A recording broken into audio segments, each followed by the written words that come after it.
मेरी तरफ से तमाम दोस्तों को अस्सलाम वालेकुम। दोस्तों, आज हम बात करने वाले हैं जनूब मशरकी यूरोप में मौजूद दुनिया के एक ऐसे मुल्क की जो 4 सदियों से भी ज़्यादा अरसा अजीम इस्लामी सल्तनत यानी सल्तनत उस्मानिया का हिस्सा भी रह चुका है। यूँ उस्मानियों के ज़ेरे नगीं तो कई एक रियासतें थीं, मगर आज हम बात करेंगे बल्गारिया की, और बल्गारिया के बारे में आपको उन तमाम बातों से भी आगाह करेंगे जो आप लोग आज से पहले नहीं जानते थे। हस्बे मामूल नए आने वाले तमाम साथियों से मेरी गुजारिश है कि YouTube पर मौजूद हमारे चैनल जानी टीवी को सब्सक्राइब करते हुए साथ मौजूद घंटी की अलामत को भी दबा दें, ताकि हमारी हर नई आने वाली वीडियो आप लोग जल्द से जल्द देख सकें। दोस्तों, जिस तरह तमाम ममालिक के नाम के पीछे कोई ना कोई मतलब छुपा होता है, बिल्कुल वैसे ही बल्गारिया के पीछे भी एक मतलब छुपा हुआ है। बल्गारिया नाम यहाँ बसने वाले बल्गार कबीले के नाम पर दिया गया था। ये कबीला कोई 6000 कबले मसीह में यहाँ आकर आबाद हुआ था। इस कबीले के बारे में कहा जाता है कि पहली बार सोने के हार इन्हीं लोगों ने बनाए थे। आज भी बल्गारिया की एक बड़ी आबादी इसी कबीले से ताल्लुक़ रखती है। दोस्तों, बल्गारिया पर पहली बार किसी भी सल्तनत की बुनियाद 680 ईस्वी में रखी गई थी। इससे पहले बल्गारिया में मुख्तलिफ कबीले मुख्तलिफ सरदारों के मातहत थे। 680 ईस्वी से 1018 ईस्वी तक कायम होने वाली सल्तनत को, जिसके पहले बानी अस्पारोख ओवल थे, सल्तनत बल्गारिया ओवल कहा जाता है। इस सल्तनत ने ईसाईयत को खूब फ़रोग़ दिया। ये सल्तनत अपने अरूज के दिनों में मजारस्तान से लेकर बहराए अड्रियाटिक तक फैली हुई थी। मजारस्तान के बारे में अगर आप नहीं जानते तो आपको बता दूं कि मजारस्तान आज के हंगरी को कहा जाता है। 1018 ईस्वी से बल्गारिया बाज़ंतीनी ग़ुलामी में चला गया। 1018 से 1185 ईस्वी तक के दौर को बाज़ंतीन बल्गारिया कहा जाता है। 1185 में बाज़ंतीनियों की ग़ुलामी से निजात पाते ही दूसरी बल्गारियन सल्तनत की बुनियाद रखी गई थी, जो 1396 ईस्वी तक कायम रह सकी। 25 सितंबर 1396 को होने वाली जंगे निकोपोलिस के बाद बल्गारिया उस्मानियों के कब्ज़े में चला गया और आने वाले 500 सालों से ज़्यादा अरसा इस सरज़मीन पर सल्तनत उस्मानिया का परचम लहराता रहा। 1878 को रूस तुर्कश जंग के दौरान बल्गारिया में मौजूद आज़ादी के मतवालों के सरबराहान और सल्तनत उस्मानिया के दरमियान एक मुआहदा किया गया। ये मुआहदा 3 मार्च 1878 को तय पाया था, जिसके बाद इलाकाई हुक्मरानों को सल्तनत उस्मानिया ने खुद मुख्तारी दे दी थी, मगर मुकम्मल आज़ादी 1908 में दी गई थी, जिसके बाद हर तरह के मामलात में से सल्तनत उस्मानिया को निकाल दिया गया था। 1878 को उस्मानियों से खुद मुख्तारी के बाद आज तक बल्गारिया 4 बार जंग का सामना कर चुका है, जिसमें 1885 की सर्बिया बल्गारिया जंग, 1912 से 1913 तक जारी रहने वाली बल्कान जंग, 1915 ईस्वी से 1918 तक जारी रहने वाली जंगे अजीम ओवल और 1941 से 1945 तक इस सरजमीन को जंगी अजीम दोम जैसे मरहलों से भी गुजरना पड़ा था। 1893 से 1945 ईस्वी तक मकदूनिया ने भी बल्गारिया पर अपनी अजारादारी कायम करने की कोशिश की थी, मगर ये जंगे अजीम दोम के दौरान नाकाम हो गए थे। दोस्तों, बल्गारिया के बारे में अगर दिलचस्प हक़ाइक़ की बात की जाए तो बल्गारिया का मुकम्मल नाम जमहूरिया बल्गारिया है।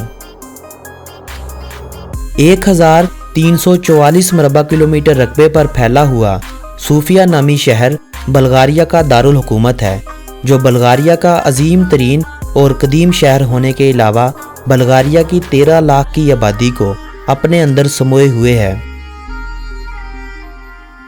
दोस्तों, 1 जनवरी 2007 को रोमानिया के साथ ही बल्गारिया को भी यूरोपीय यूनियन की मुस्तकिल रुकनीत हासिल हो गई थी। बल्गारिया 1,10,993 मरबा किलोमीटर रकबे के साथ दुनिया का 130वां बड़ा मुल्क है, जबकि यूरोप में रकबे के लिहाज से बल्गारिया 16वें नंबर पर आता है। 71,05,000 अफराद की आबादी के साथ बल्गारिया दुनिया भर में 102वें नंबर पर शुमार किया जाता है, जबकि यूरोप में इसका शुमार 22वें नंबर पर होता है। बल्गारिया यूरोपीय यूनियन का मुस्तकिल रुकन है, मगर यूरोपीय यूनियन के दूसरे कई ममालिक की तरह यूरो बल्गारिया की करेंसी नहीं है, बल्कि बल्गारियन करेंसी को लीफ या लीव कहा जाता है। एक लीव पाकिस्तानी 59.85 रुपयों के बराबर है। बल्गारिया का डोमेन नेम .bg है। बल्गारिया का कॉलिंग कोड +359 है। वक्त के लिहाज से बल्गारिया पाकिस्तान से 3 घंटे पीछे है। बल्गारिया पाकिस्तान से 4097 किलोमीटर की दूरी पर मौजूद है। बल्गारिया के अगर महल्ले वकूअ की बात करें तो इसके मशरिक में बहराए अस्वद, मगरिब में सर्बिया और मकदूनिया, शुमाल की तरफ रोमानिया, जबकि जनूब की जानब तुर्की और यूनान जैसे ममालिक आते हैं। यूं बल्गारिया 5 ममालिक और 1 समुंदर से अपनी सरहदें मिलाए हुए है। बल्गारिया की आबादी में 84.8% बल्गारियन लोग, 8.8% तुर्किश, 4.9% रूमी लोग, जबकि बाकी 1.5% तादाद ऐसी लोगों की है जो दीगर ममालिक से काम काज की गर्ज से आकर बल्गारिया में बस चुके हैं।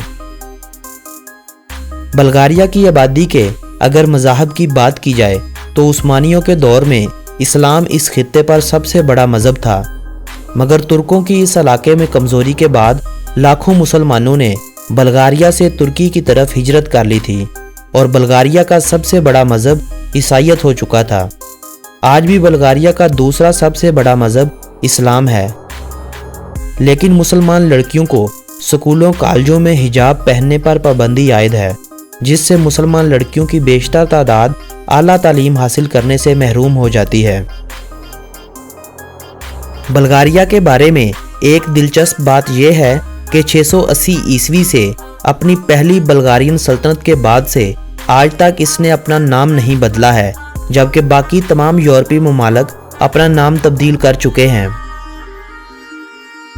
बल्गारिया सरसब्ज दरख्तों से घिरा हुआ एक खूबसूरत मुल्क है, जिसका 1/3 हिस्सा जंगलात पर मुहित है। बल्गारिया में मौजूद रोज वैली के नाम से एक ऐसी जगह कायम है जहां लाखों करोड़ों की तादाद में खुशबूदार फूल उगाए जाते हैं। पूरी दुनिया का 70 से 75% रोज ऑयल बल्गारिया से हासिल किया जाता है, जो खुशबूदार परफ्यूम बनाने के काम आता है। पहला फ़ज़ाई धमाका भी बल्गारिया की जानिब से जंगे बल्कान के दौरान 16 अक्टूबर 1912 को किया गया था।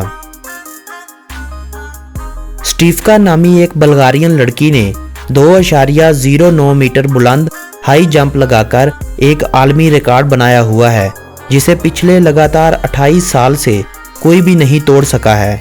इसके अलावा एक और बल्गारियन लड़की ने दौड़ में अपना एक रिकॉर्ड बनाया हुआ है, जिसे पिछले 27 सालों से कोई नहीं जीत सका। बल्गारिया में कुल 9 यूनेस्को वर्ल्ड हेरिटेज साइट मौजूद हैं, जो सकाफत और तारीख से दिलचस्पी रखने वालों की तवज्जो का मरकज़ बनी हुई हैं।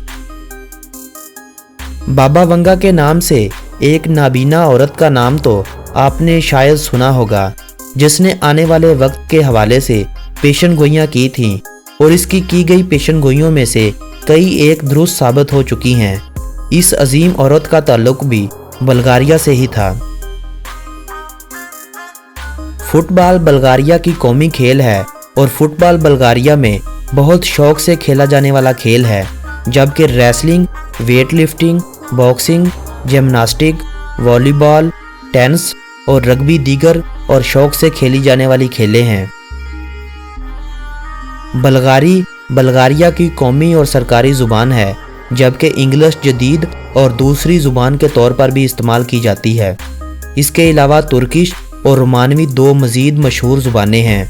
इसके अलावा भी कई एक ज़ुबानें लोगों और कबीलों के हिसाब से बोली जाती हैं। بلغاریہ میں تعلیم کی شرح 98.6% ہے۔